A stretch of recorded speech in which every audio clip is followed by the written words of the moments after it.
Today I'd like to talk to you about the ketogenic diet. What is keto?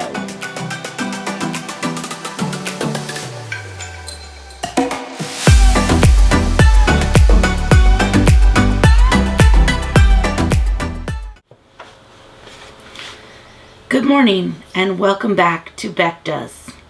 Remember, if Beck does, so can you.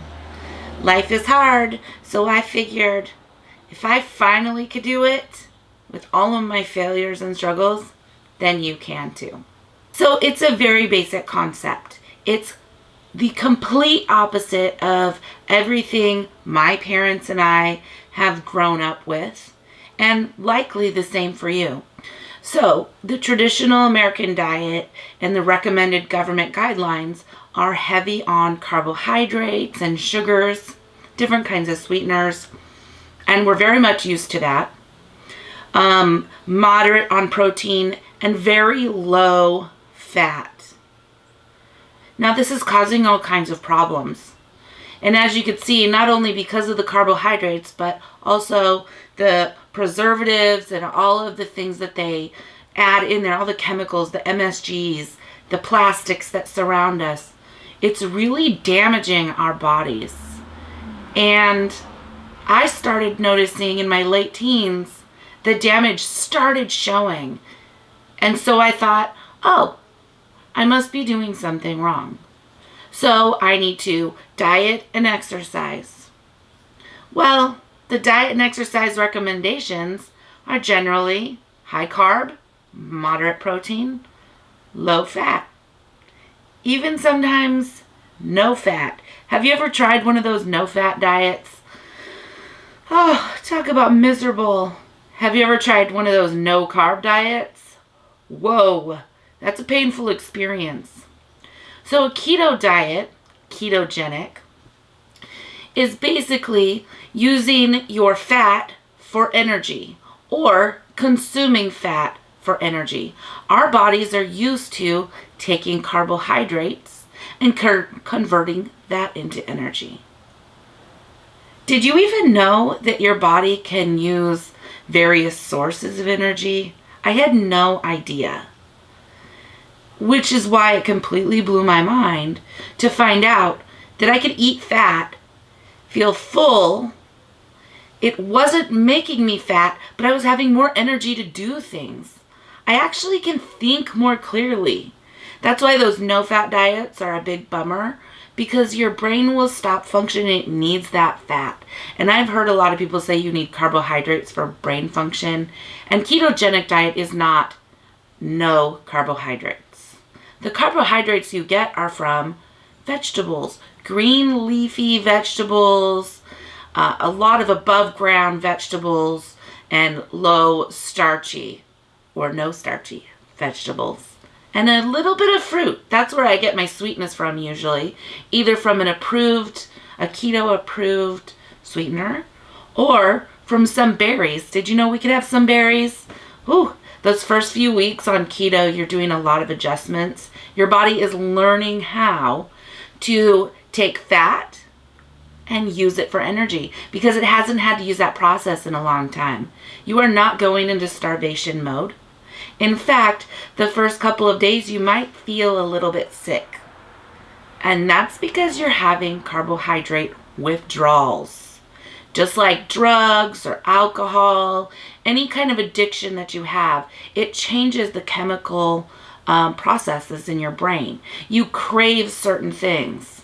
And sometimes the cravings are based on your emotions.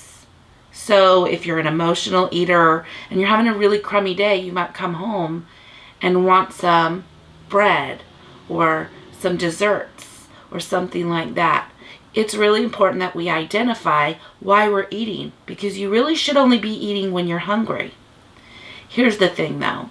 With my PCOS and insulin resistance, my blood sugar would go up every time I ate, and then it would come down and it would get really bad. And then this cycle just kept getting worse and worse over time. I didn't know that I could break it. I kind of just accepted that this is how life is. And that separate from that, I was very fat. I was unhappy with myself. I knew I could do better. And the most disappointing part was that no matter how hard my husband and I tried, we just couldn't get pregnant. Eventually, we decided to stop trying. We'd give ourselves a break. And during that break, I finally realized, it's okay if we don't have children. Of course, I would love to adopt children, but I was so tired all the time and worn out. Even if I didn't work, I just don't have enough energy to keep up with children. Even if they're older children that we adopt. You have to take them to games. You have to be involved in their lives. And I was hardly having enough energy to be involved in my life. Well, I got so desperate that at one point, I started looking up information on the internet about some medical procedures. Legitimately, I have tried so many different diets. The most success I had was on Dr. Atkins' diet, but it didn't last very long, and as soon as I stopped it, everything came back and worse. And also at that time, I was eating quite a lot of protein, not much fat, almost no carbs, so my body was just in chaos. At that time, I didn't actually know that excess protein, my body can turn that into carbohydrates. And because I couldn't process it due to my insulin resistance, I was getting fatter. It was a really big problem for me. It just wasn't working for me. If it worked for you, I am so happy for you. But quite honestly, in the long run, nothing has worked for me. I literally was looking at some kind of surgery to help me lose weight. I was really desperate. I Googled it. I even emailed some offices, some medical offices, just to get some more information. I was so embarrassed, though, I hadn't even talked to my husband yet. And by the way, these procedures are very expensive, so it's not something I could just decide for myself. Not only is it going to be a decision that impacts my whole family, because I would be sick and I would have to make a lot of changes, but it's financially a big burden on my family, so we'd have to find a way to fund that. At that point, I was so desperate that my friend at work, Hannah, had been telling me about keto and how it worked for her. And quite honestly, at that point, I was like, sure, keto is like every other diet. And by the way, I'm glad it works for you. You started off thin and now you're thinner. Awesome. To be quite honest, she's still thin. She was when she began, but she had some baby weight that she wanted to get rid of, and she just wanted to improve her health. I'm not entirely sure how Hannah learned about keto, but I think it was by word of mouth, just like I heard about it from her. After we came back from summer, and I had lost 17 pounds with very strict diet, I was exercising all the time, but I was exhausted and feeling miserable. My mental health was suffering. Well, what ended up happening is I had switched off of my medication. So that made it even worse. All that work was for nothing, because not only did I lose 17 pounds, but when I made the change to change my medication regimen, unfortunately, I gained 16 pounds back. That means I worked an entire summer and lost 1 pound. That pound was one of the hardest pounds I have ever had to lose. And then to watch it all come back, it was really discouraging. So I get back and I'm talking to the ladies in the office. There aren't really that many guys who work in the office, so mostly I talk to the ladies. And all of us, it turns out, have been trying to lose weight. Those of us who were in the summer weight loss challenge, Hannah and I included, by the way, Hannah lost 35 pounds and won the challenge, which I think was perfect. She deserved to win. So I was talking to all the ladies, and I was willing to listen more to Hannah and her ideas about keto. But I still thought it was unbelievable. I asked serious questions. How do you feel? What are you really eating? Fat? If you eat fat, it makes you fat. That has been stuck in my brain for so long. But if you think about it, how many things have you heard or been taught over the years that once you start thinking critically about on your own, you may have a different perception, or you might come to a different conclusion. So just like other things in my life, I decided to try keto. Literally, I was desperate. So I decided to try keto, knowing that it's low carb, knowing that it's high fat, and that's about all I knew at that point. But Hannah said she was never hungry, which is a big deal. You know, I tried Nutrisystem. It was so much work to make all the food, even the stuff that was prepared. And honestly, it never tasted good. It kind of tasted like eating cardboard, which is disappointing. If it's miserable, you won't stick with it. And I was not successful. I was hungry. I had a lot of headaches. So here I am at one of my lowest health points. September 1st, leading up to September 1st, I had been lowering my carbs for about a week or two, just kind of preparing, knowing that I was going to start keto. But honestly, I didn't have a set date. I was just lowering my carbs because 20 grams of carbs, I had no idea that is almost nothing in comparison to my normal diet, to the normal American diet.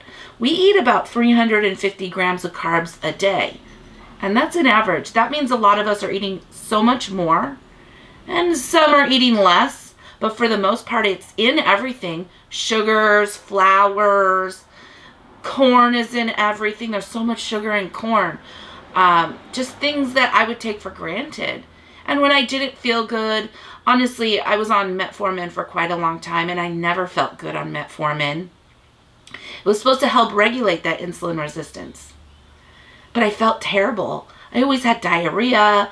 I always have digestive tract issues and heartburn. Just some really horrible side effects. So what is eating fat and lowering my carbs going to do? Well, I knew if I lowered the carbs, I should ideally have less of an issue with the gastric stuff for that metformin I was taking. The metformin I was taking was simply so that my body could learn how to use and access that insulin properly. It didn't work though. I'm not sure if it's working for you, but it's something worth looking at. Now, I'm dwindling down my carbs, and the next thing I know, I actually had a day where I was carb free. Actually, looking back, I'm not sure I had any vegetables that day, which isn't necessarily a good thing. But later that evening, I realized I hadn't consumed any carbs, and I really wasn't interested for the rest of the evening to have any. And it dawned on me that this was my first day of my keto journey. I did the prep. Later on, I learned that there's something called a keto flu where you really feel terrible. You're really detoxing off of those carbs. And what's happening is, instead of a slow decline on those carbs, you're just going from your normal diet to bam, no carbs. And it was kind of hard to see the pain that people were going through, the withdrawals, the detox. It doesn't usually last long, and there's a lot of information if you do get keto flu. Drink pickle juice, olive juice. You need to up your electrolytes, because what's happening is the carbs hold all those electrolytes in the water.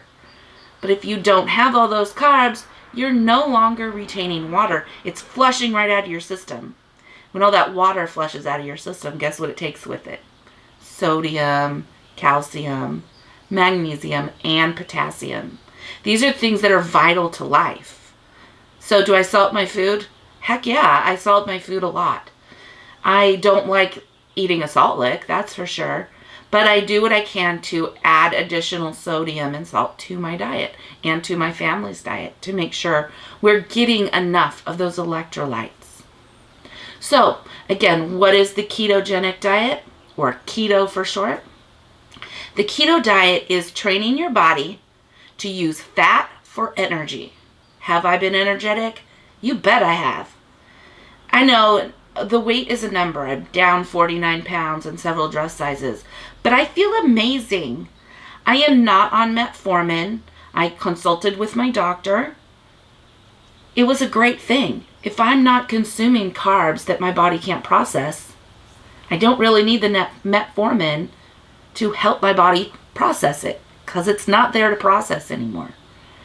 I consume very little carbs, so I have a very small insulin spike when I consume food, and then it evens out and it's steady all day long. That fat satiates you. So everything we've been trying to avoid for our entire lives, everything we've been feeling guilty about, you don't have to feel guilty about it. You can enjoy some meat. You can have a steak. You don't even have to cut the feet off. You don't even have to cut the fat off. How's that? You can have bacon. Did you know I save the bacon grease? I bake a whole pan of bacon. I save the bacon grease in jars, and then I cook with it later. Because sometimes I'm cooking foods that traditionally I wouldn't add any fat to, like when I'm cooking asparagus. I know some people like their vegetables with cheese and lots of butter. And I'll be honest, when I was very young, my parents were still together. We ate pretty healthy. We did eat carbs, but our vegetables were fresh. We would either eat them raw or steamed, and we didn't add much. Some salt, maybe a squeeze of lemon here and there. But I actually like the way that food tastes. I like food that tastes like what it is, which is amazing. If you have ever tried an organic brown egg or a fresh egg from a neighbor's house, it literally tastes more like an egg than eggs that I grew up on. It's amazing. You should check it out. Anyhow, so I use that fat from the bacon, the rendered fat, and I add it to my asparagus and a squeeze of lemon and a pinch of salt, and I just cook it for a few minutes so it gets a little bit al dente. Truth be told, I don't like mushy vegetables, but a little bit of bite with a slight cook on it is my favorite. I use it when a recipe calls for butter or coconut oil. I have a third choice, that rendered bacon fat. Oh, it's so good too. It gives everything that essence of bacon, so my husband actually loves asparagus much more than he used to. Who doesn't like bacon? Well, actually, some people can't eat bacon for either personal, health, or religious reasons. And that's okay too. It's just an example of things that we've been running from. Do you remember those Snackwell cookie cake things? I used to think those angel food cookies were the most delicious thing in the world. I didn't realize that low fat had to be compensated.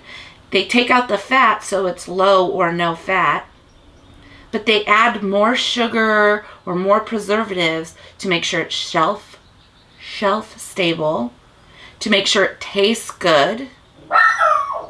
Excuse my dog. They don't like it when people walk their other dogs. Imagine that. Anyhow, it's really time to take a look at what you're doing. If you're interested, I'm going to have more information about keto. I'm going to have recipes and different things like that. And I'm very excited to share with you our journey. I hope you have a wonderful day. And remember, if Beck does, so can you. If keto doesn't work for you, find something that does. But I'm telling you right now, I have tried nearly everything except for a surgical procedure, and I found something that works, and I have never felt healthier. This is not an act. I have worked all week. I stayed up late a couple of nights this week. I have so much energy. I feel like if my body doesn't allow me to have a child at this point, we could easily adopt or foster, and we could probably have siblings, a pair of children that we could adopt and still look after them and give them a lot of hope and love and the energy and focus that they deserve. Anyhow, if this was helpful, go ahead and make sure you click down and subscribe. If you have comments or questions, go ahead and put them in the comment section. I hope you have a wonderful day, and I look forward to hearing from all of you about your journey towards health, energy, and clarity of mind. Remember, if Beck does, so can you.